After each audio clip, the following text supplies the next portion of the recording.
So this is the compressor which I'm going to use to paint the car. So before using this actually, so this is a very old compressor which was bought by my father like 30 or 40 years back, right? So now it's automatic switch, and the air filter has been broken after a few years of time actually, right?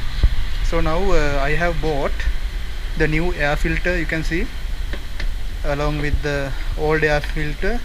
So this has been sitting there around 40 years time, and we can't use it anymore, and you can see it's broken. And now here we have got a brand new one. So let's see the difference of the air filter a little bit, right? So I will upload another video how to fix this. So here you can see such a nice filter sitting inside the new air filter, and this is the old one and this is the new one, right? So this is the pressure regulator and automatic cutoff switch of the compressor which needs replacement. So here we have it, and this was around LKR 3750 as I can remember. So sorry about the background noise. And there are two valves on this side and this side, and we have a PSI gauge, right? We have a PSI gauge this side and this side. So one we can fix into our spray paint gun, and the other one we can use for another purpose. So we'll see how we can connect it. I'm going to replace the air filter here on my compressor, right?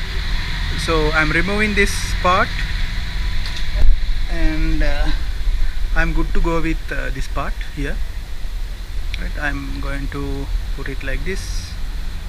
So make sure that you don't skip the thread, otherwise it would damage it, right?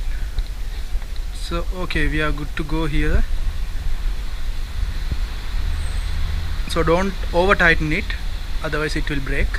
So it's like that. And in order to take off this regulator, you can see there a small nut is there to remove this, and this wire, the power supply, will go into this box, right?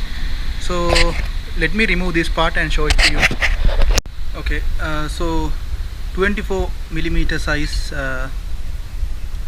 nut is there. So here you can see now it's loose, right? So you can see here I have taken it off, and let me remove this part and show it to you. Just you can raise it like this.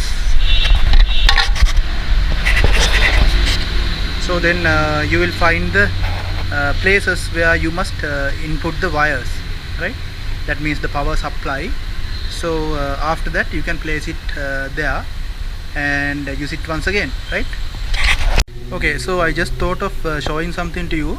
So you can see here power is coming in from one side and power is going out there into the motor from one side.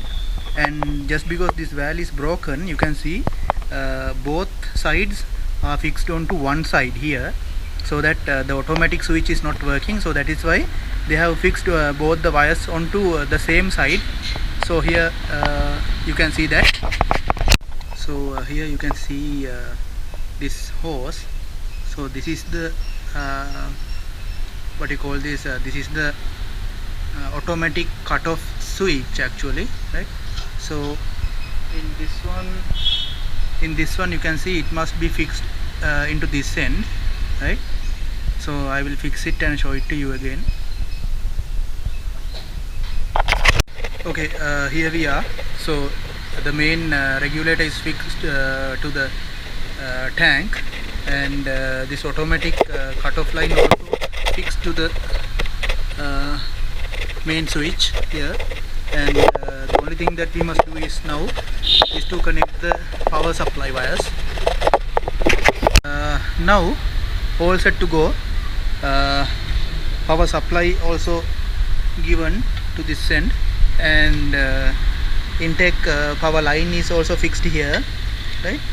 So now we are good to go, and we'll test and see the system whether it's working properly, right? So this is the cover. Okay, so I will switch on and just check it, and we'll let you know. So this is how it was earlier, and this is how it is now.